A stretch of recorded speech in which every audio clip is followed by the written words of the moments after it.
اعوذ باللہ من الشیطان الرجیم بسم اللہ الرحمن الرحیم۔ مغفرت خدا بندی کا تذکرہ۔ رسول اللہ صلی اللہ علیہ وآلہ وسلم بھی ہنس پڑے۔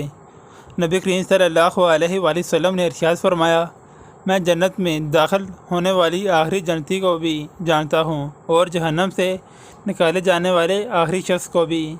یہ وہ شخص ہے جسے قیامت کے دن لایا جائے گا اور کہا جائے گا، اس کے صغیرہ گناہوں کو پیش کرو اور کبیرہ گناہوں کو اس سے ہٹا لو۔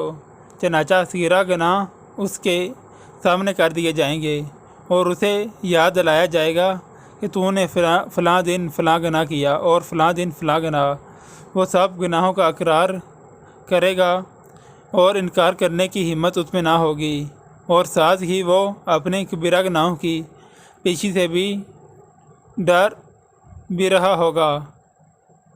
لیکن پھر اسے کہا جائے گا، تجھے تیرے ہر گناہ کے بدلے ایک نیکی دی جاتی ہے۔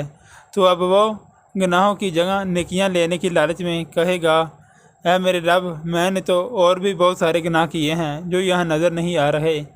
صحابی فرماتے ہیں کہ میں نے نبی اکرم صلی اللہ علیہ وسلم کو دیکھا کہ وہ اس بات پر کھلکھلا کر ہنس پڑے، یہاں تک کہ آپ صلی اللہ علیہ وسلم کے سامنے کے دانت مبارک نظر آنے لگے۔ صحیح مسلم کی حدیث ہے۔ اگر ویڈیو اچھی لگے تو ویڈیو کو لائک، سبسکرائب اور شیئر ضرور کر دیں۔ السلام علیکم۔